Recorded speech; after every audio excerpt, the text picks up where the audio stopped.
तरीका जो आपको बताया था वही तरीका फॉलो करिए। वेलोसिटी को मैक्सिमम या मिनिमम करना है। वेलोसिटी किस पर डिपेंड कर रहा है? टाइम पर। पहला स्टेप क्या है बेटा? dv by dt निकालिए। फर्स्ट स्टेप आपका होगा dv by dt find out करना।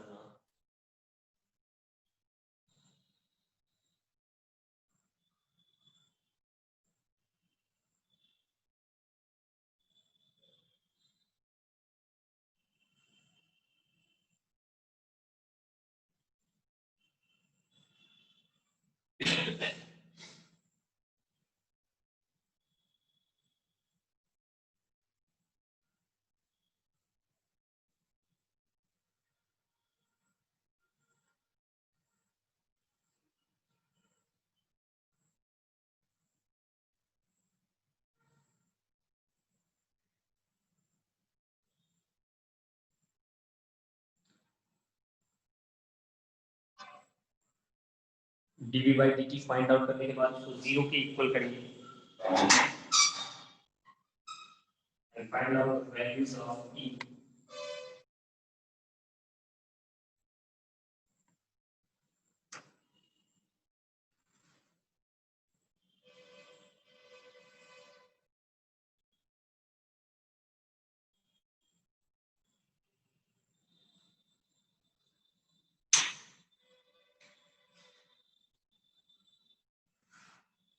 x to the power n का फॉर्मूला क्या होता है बेटा? nx to the power n minus 1। so what will be the differentiation? Differentiation क्या होगा इसका? तो इसका डिफरेंशिएशन बेटा चलो एक स्टेप में कर देता हूं। आप कर चुके होंगे dv by dt लिखोगे तो आप लिखोगे d by dt of 6t square minus 6t cube। अब इसको लिखोगे 6 और ये 2t की पावर 2 minus 1 minus 6 3t की power 3 minus 1। So you will get 12t minus 18t square. This is dv by dt, right? This is a quadratic equation. Now you have to equate it 0। आपको इसको 0 की equal करना है। Take out 60 common ले लेते बेटा। 60 common ले लेते तो 2t minus 2 minus 3t बचेगा। 2 minus 3t equal to 0। ठीक, इसका मतलब है i3 से आपको टाइम की तो वैल्यू मिलेगी, है ना भाई? ये पूरा का पूरा टर्म 0 का होगा। Either this term is going to be 0 और this term is going to be 0। अगर 60 इक्वल टू 0 करोगे तो वैल्यू 0 आएगी। 2 minus 3t को 0 करोगे तो y की वैल्यू इतना तो आपने सॉल्व करना सीखा ही होगा बेटा। मैं लिख देता हूं एक बार। या तो 60 0 करोगे तो t 0 आ जाएगा। दूसरा टर्म क्या है बेटा? 2 minus 3t equal to 0। 3t तो t कितना बचेगा? 2/3 से। ठीक है, तो चाहे ये वाला टर्म 0 हो जाए, अगर कोई क्वाड्रेटिक है ऑब्वियसली कोई क्वाड्रेटिक है बेटा, तो क्वाड्रेटिक में दो फैक्टर बनेंगे, दोनों में से कोई भी फैक्टर 0 हो जाए तो वैल्यू 0 हो जाएगी। तो आपको टाइम की तो वैल्यू मिलेगी 0। बेटा 6/9 तो हमारे पास आया ही, हमारे पास तो 2 ही टाइम आया, 0 2/3 और इसी में से कोई आंसर होगा। 6/9 कैसे है बेटा? कैलकुलेशन चेक करिए। यहां तक ये पहला स्टेप है, क्या ये सबको समझ में आया? कभी भी मैक्सिमम मिनिमम निकालने के पहला स्टेप है, समझ में आया? नाउ यू हैव 2 टाइम्स, आपके पास 2 टाइम है बेटा। अब आपको पता लगाना है when this velocity is going to be maximum, ये वेलोसिटी मैक्सिमम कब होगी? तो इसके लिए आपको क्या करना है? Next step will be d2v by dt। मतलब क्या बेटा? मतलब ये हुआ कि d by dt of 12t minus 18t square, 12t minus 18t square। तो d2v by dt की जो वैल्यू आएगी बेटा 12, कांस्टेंट t का डिफरेंशिएशन 1 होता है, माइनस 80 t स्क्वायर का डिफरेंशिएशन 2t होता है। 2t की पावर 2 minus 1 मतलब t की पावर 1। ठीक है, तो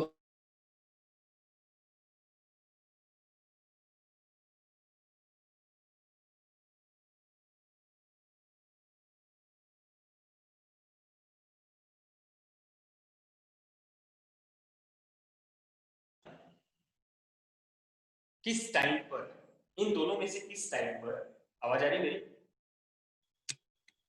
यस सर। तो इन दोनों में से किस टाइम पर d2v by dt2 पॉजिटिव होगा और किस टाइम पर नेगेटिव होगा? चलिए देखते हैं। at t equals to 0 d2v by dt2 की वैल्यू आएगी बेटा कितना? 12 minus 0 that is 12 which is positive. इसका मतलब इसकी मिनिमम, ठीक है बेटा? मिनिमम वेलोसिटी कब मिलेगी, जब टाइम 0 हो। तो आप ये लिख सकते हो at t equals to 0 velocity is minimum. क्यों? क्योंकि d2v by dt की जो वैल्यू आई है बेटा वो क्या आई, पॉजिटिव आई। ठीक, सिमिलरली नेक्स्ट एट 2/3, एट 2/3 जब आप 2/3 पर निकालेंगे तब आपको क्या मिलेगा, d2v by dt2 is equals to 12 minus 36 into 2/3। 12 कितना आया था, माइनस का 12, क्या आ गया, नेगेटिव आ गया। तो इसका मतलब क्या है, इसका मतलब ये है कि एट 2/3 द वेलोसिटी मैक्सिमम। बिल्कुल बेटा, तो जो आंसर आपसे पूछा गया था क्या वो आपको समझ आया, कैसे कैलकुलेट करना है, समझ आ गया, समझ आ गया बेटा कैसे कैलकुलेट करना है? Yes sir. गुड। अब वो मैक्सिमम और मिनिमम वेलोसिटी भी बता दीजिए आप हमको, मैक्सिमम और मिनिमम वेलोसिटीज भी बता दीजिए आप हमको।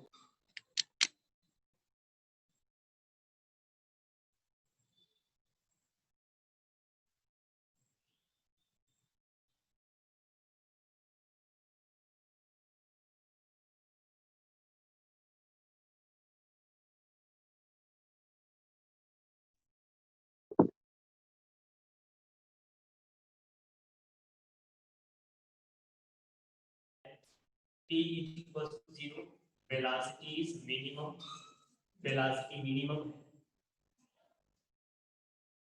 ठीक है। एट t equals to 0 क्या है, वेलोसिटी मिनिमम है। And at t is equals to 2/3, at t is equals to 2/3 velocity is maximum। Just wait a second, थोड़ी देर में स्क्रीन सही हो जाएगी, मुझे पता चल गया स्क्रीन छोटी हो गई है लो बैंडविड्थ की वजह से। जस्ट अ सेकंड बेटा।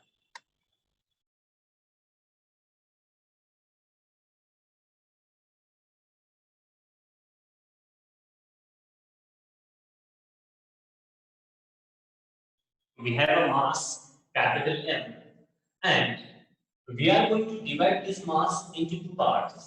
दो पार्ट में इसको मैंने डिवाइड कर दिया, इसी मास को दो पार्ट में डिवाइड कर दिया। ठीक, now the two parts of the mass are separated by a distance small r, a fixed distance small r।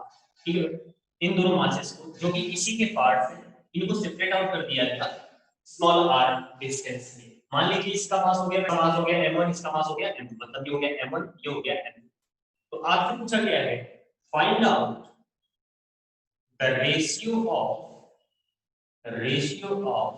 m1 and m2 so that the gravitational force between them, the gravitational force between them becomes maximum, becomes maximum। आया question समझ में बेटा, question समझ में आया बेटा? Yes. एक मास था कैपिटल M का, उसको दो पार्ट में डिवाइड कर दिया और उसको सेपरेट आउट कर दिया, दोनों एक दूसरे को अट्रैक्ट करेंगे ग्रेविटेशन के कारण। तो what will be the ratio of m1 and m2 so that the gravitational force between them becomes maximum. अब देखो ये सारे डिफरेंशिएशन सही हो गए। How to solve this, should I explain? देखो बेटा इस तरह के क्वेश्चन को कैसे हैंडल करते हैं, ठीक है। मान लीजिए इसका मास जो m1 था, m1 को आपने मान लिया x, m2 को मान लेंगे कितना, मान के लेंगे वो हो जाएगा m - x, है ना बेटा। अगर m1 को मैंने x मान लिया तो m2 पे कितनी हो जाएगी, m - x, capital M - x। सो इसको जब आप सॉल्व करेंगे तो सबसे पहले आपको फोर्स कितना लगेगा इनके बीच में, फोर्स लगेगा g/r²। बोलो यहां तक तो समझ में आ गया होगा, है ना बेटा। भाई इस मास को दो पार्ट में डिवाइड किया, एक पार्ट x हो गया, दूसरा पार्ट m - x हो गया। तो जो इनके बीच में फोर्स लगा बेटा वो कितना लगा, g times of x m - x upon r²। ठीक है, क्लियर है ना, कहीं कोई दिक्कत तो बोलना। नो। अब बेटा क्या है, ये जो फोर्स है ये x पर डिपेंड कर रहा है, इस पर डिपेंड कर रहा है x पर, because if the value of x will change, f will change, capital G is constant, capital M is fixed, small r is fixed, क्योंकि फिक्स्ड डिस्टेंस पर रखा है।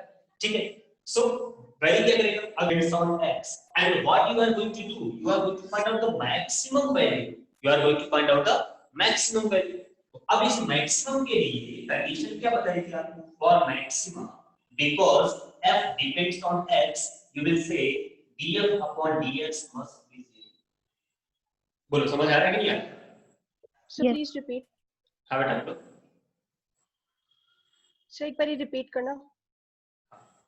ये हमारे पास एक मास है, इस मास को दो पार्ट में डिवाइड कर दिया, हमें नहीं पता कि हमने इसको कैसे डिवाइड किया, बस दो पार्ट कर दिए इससे, ठीक है। क्वेश्चन ये पूछ लिया गया कि इसको किस तरह से डिवाइड किया जाए, इनके बीच में ग्रेविटेशनल फोर्स है मैक्सिमम, अगर मेरे को r डिस्टेंस पर रखा जाए तो मैंने क्या किया कि इस m1 की वैल्यू को x मान लिया, m2 की वैल्यू को sx मान लिया और r डिस्टेंस पर सेपरेट कर। ग्रेविटेशनल फोर्स जो होता था बेटा दो मासेस के बीच में, ये था g m1 m2 r²। इस फॉर्मूले का यूज करके ये फॉर्मूला मैंने है ना, तो फोर्स है वो x के ऊपर डिपेंड कर रहा है, मतलब इस पर डिपेंड कर रहा है कि आप उसको कैसे तोड़ रहे हो, कितना सा पोर्शन इसका अलग कर रहे हो, कितना सा पोर्शन इसका सेपरेट कर रहे हो, ठीक है ना। x पर डिपेंड कर रहा है इनके बीच में रखने वाला फोर्स। तो हमने क्या किया df/dx निकाल लिया, और जब हमने df/dx निकाल लिया तो df/dx को इक्वेट कर दिया 0 के बराबर। df/dx कितना हो गया बेटा 0 के बराबर हो गया। क्यों ऐसा क्यों किया मैंने, क्योंकि अभी अभी तो पढ़ा भाई कि किसी चीज को 0, हमने इसको इक्वल टू 0 कर दिया। अब बेटा जब आप इसकी वैल्यू यहाँ पर पुट करोगे d/dx ऑफ f, तो आप लिखोगे g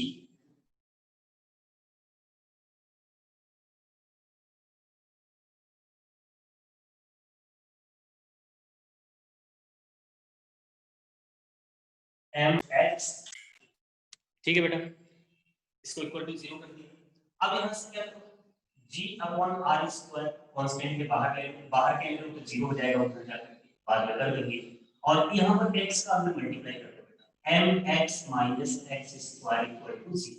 So now this term will be 0, ये वाला जो टर्म बेटा वो 0 हो जाएगा, है ना, and this term is going to be differentiated। n constant के बाहर किया, x का डिफरेंशिएशन 1 हो गया, माइनस x स्क्वायर का डिफरेंशिएशन 2x हो गया equal to 0x, x equals to m बाय, मतलब अगर आप ये चाहते हो कि इस मास को ब्रेक करके सेपरेट किया जाए जिससे कि हमें मैक्सिमम फोर्स ऑफ अट्रैक्शन मिले, तो कंडीशन ये है ये दोनों मासेस बराबर होना चाहिए, इसकी भी वैल्यू कितना होना चाहिए m/2 और इसकी भी value, maximum force of attraction मिल जाएगा। बोलो समझ आया? Yes sir. So what is the ratio? Ratio will be 1:1, right? क्योंकि आपसे क्वेश्चन में क्या बोला गया था, रेशियो पूछा गया था ना, तो ratio will be 1:1. Got it?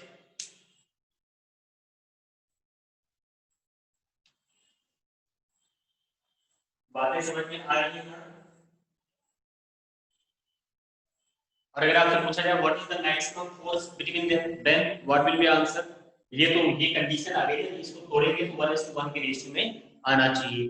अब ये अगर पूछा जाए कि मैक्सिमम फोर्स आएगा तो फिर क्या करोगे बेटा?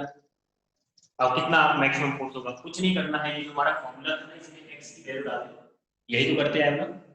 आपको मिला x m/2, मैक्सिमम तब होगा जब x की वैल्यू m/2 होगी, तो आओ इसको यहां पर, तो gm²/4r² that is the maximum force. बेटा कहीं कोई दिक्कत हो रही है, कुछ नहीं समझ में आ रहा है तो बोलना पूछना जरूर, ठीक है। ये सब चीजें बहुत ही इंपॉर्टेंट है, ये सब चीजें कभी भी क्वेश्चन में आ जाती हैं, और जब सिलेबस चैप्टर चल रहा होता है तो वहां पर ये सब फटाफट करते हैं हम लोग, अगर हमें पता ही नहीं होगा डिफरेंशिएशन कैसे करते हैं तो दिक्कत होगी ना। समझ आ रहा है? देखो नाम मैथमेटिक्स का है लेकिन क्वेश्चन सारे ही फिजिक्स के हैं, और क्वेश्चन सारे फिजिक्स के ही रहेंगे बेटा। समझ आई बात है? ये क्वेश्चन समझ आया आपको? Yes sir. ठीक, चलिए एक और क्वेश्चन कर लेते हैं तो डिफरेंशिएशन वाली कहानी अपनी खत्म हो जाएगी, एक दो क्वेश्चन और कर लेते हैं, ठीक।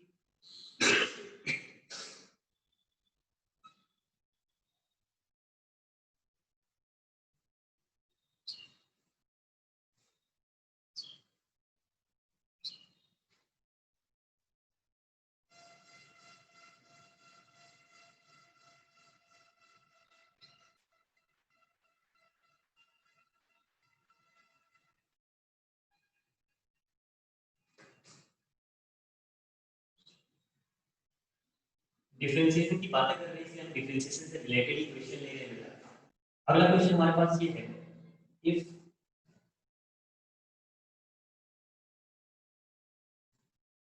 x is proportional to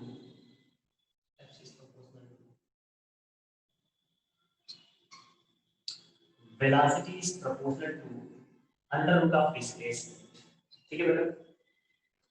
if मतलब वही हो गया where v is equals to velocity and s is equals to displacement. ठीक है बेटा, कोई ऐसी सिचुएशन आई कि पार्टिकल जब मूव कर रहा था तो पार्टिकल की वेलोसिटी डिस्प्लेसमेंट के प्रोपोर्शनल थी। Then acceleration of particle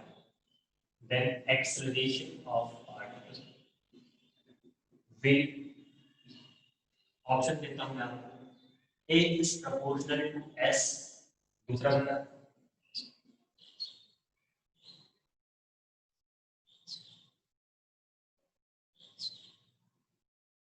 a is inversely proportional to displacement,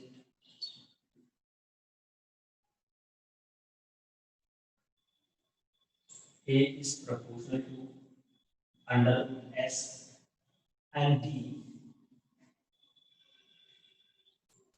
does not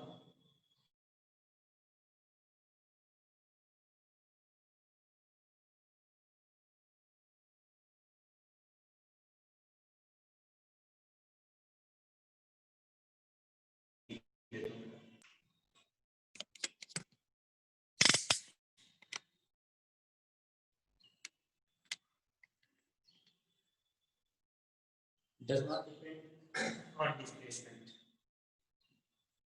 does not depend on displacement। बेटा किसी का कोई आंसर आया क्या? आप सबको पता है ना कि वेलोसिटी एक्सेलरेशन आता है,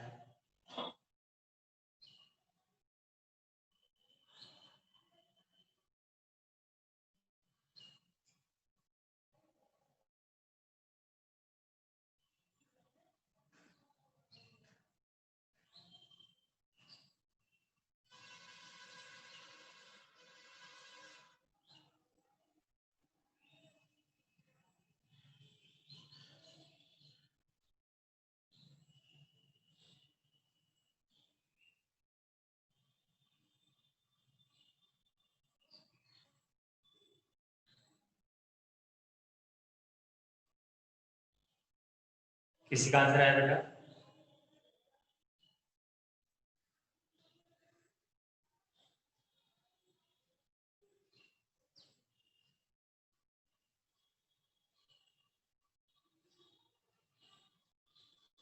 मेरी सर मेरा आंसर तो आया पर वो किसी भी ऑप्शंस में से नहीं है।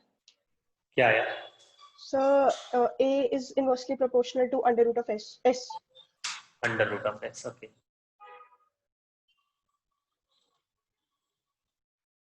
Anybody else?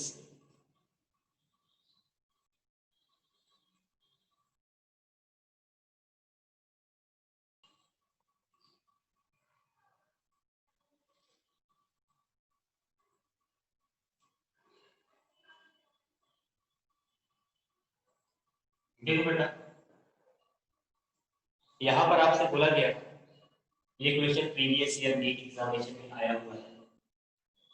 यहाँ पर आपसे बोला गया कि velocity is proportional to the displacement, ठीक है। तो हम यहाँ पर लिख देते हैं v s, क्योंकि भाई प्रोपोर्शनलिटी हटाते तो कोई ना कोई ये कांस्टेंट आ जाता है। हालांकि अगर आप v भी लगाते हो तो भी चलेगा, प्रोपोर्शनल लगा के करोगे तो भी चलेगा। मैंने लगा दिया, ठीक। आप चाहो तो आप इसको ऐसे लिखना है, v प्रोपोर्शनल टू। अब हमें ये पता है dt,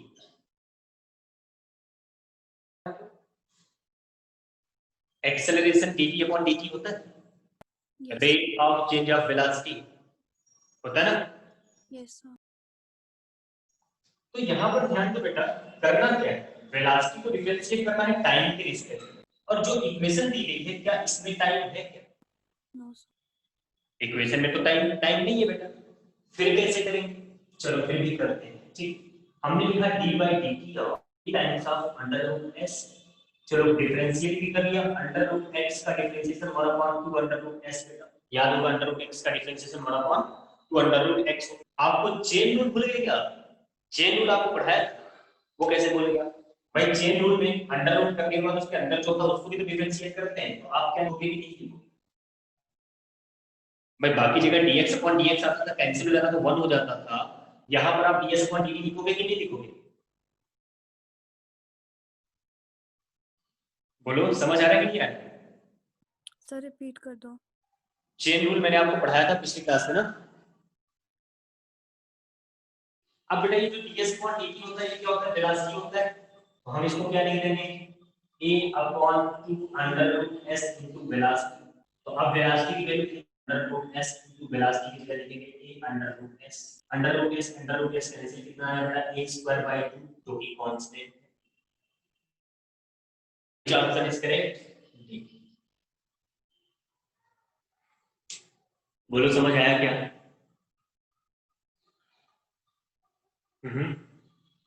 सर रिपीट कर दो।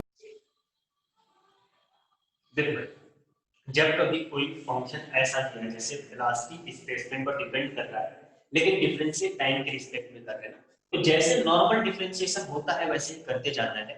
बस लास्ट वाले स्टेप में क्या कर देना है, ds अपॉन dt से मल्टीप्लाई। लास्ट वाले स्टेप में ds अपॉन dt से मल्टीप्लाई कर देना है, ठीक है ना। ds अपॉन dt का मतलब क्या हुआ, यहाँ पर जिसका भी क्लास में करवाया था जैसे हमने लिखा था log of sin of x, तो पहले log को डिफरेंशिएट किया, फिर sin को डिफरेंशिएट किया, फिर लास्ट में dx अपॉन dx भी लिखा था ना पहले, याद है?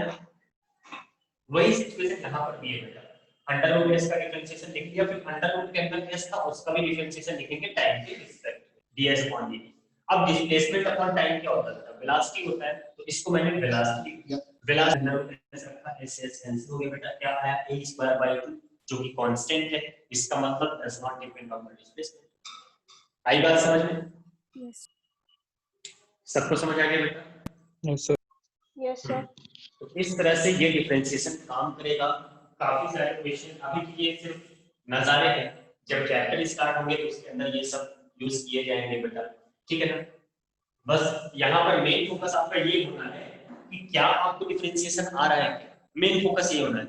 ये मत सोचना कि यार इससे कोई लेना देना नहीं है अभी आपको, ठीक है ना।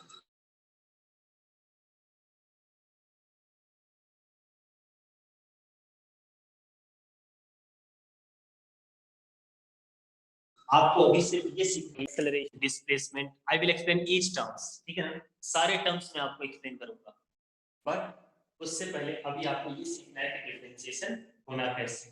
तो ये इतना डिफरेंशिएशन की बात थी जो कि आपकी फिजिक्स में यूज होना था, और मेरे ख्याल से इतना आपको समझ में आ गया है कि कैसे डिफरेंशिएट करना होता है फंक्शंस को। समझ आ गया क्या बेटा? Yes sir clear? अभी आपकी क्लास के खत्म होते ही मैं आपको 5 से 6 क्वेश्चन दे दूंगा, उसको आप सॉल्व कर लीजिएगा। तो डिफरेंशिएशन की इतनी सी कहानी जो थी वो आपको समझ आ जाएगी, and then we will start the integration start करेंगे बेटा फिर हम लोग, ठीक। तो चलिए ये हो गया, एक क्वेश्चन आप जाते और कर लीजिए, जाते जाते एक क्वेश्चन और कर लीजिए, ठीक। क्वेश्चन तो बहुत सारे बनते हैं इसमें।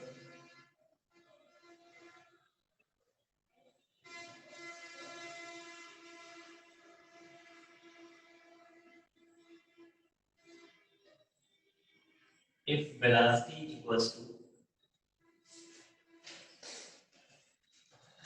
s square minus s square मतलब बेटा डिस्प्लेसमेंट का square s square minus 3s plus 6, ठीक है ना। then what will be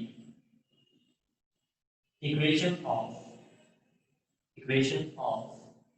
acceleration, what will be the equation of acceleration? The last question which I am going to solve here, and then 5 to 6 question आपको भेजूंगा, उसको आप solve कर लीजिएगा। After that we will discuss the integration from the next class, differentiation की extra class में लगाऊंगा। चलो बेटा इसका आंसर बताओ जल्दी से, टोटल समझो पता लगाओ क्या है।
आया बेटा किसी का?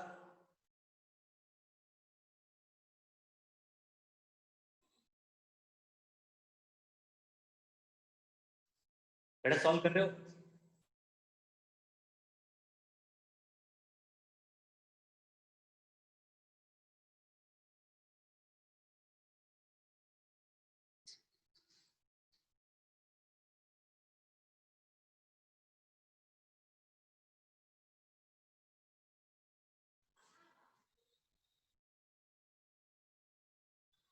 बेटा सॉल्व कर रहे हो आप?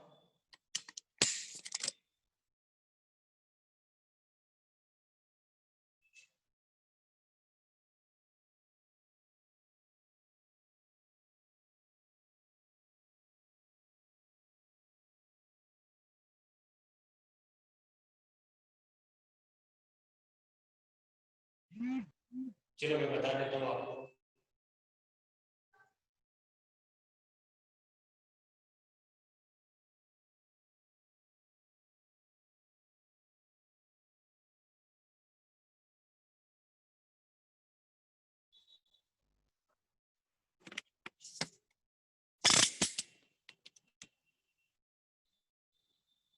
ये थोड़ा सा नेटवर्क इशू है, एक सेकंड रुकना बेटा।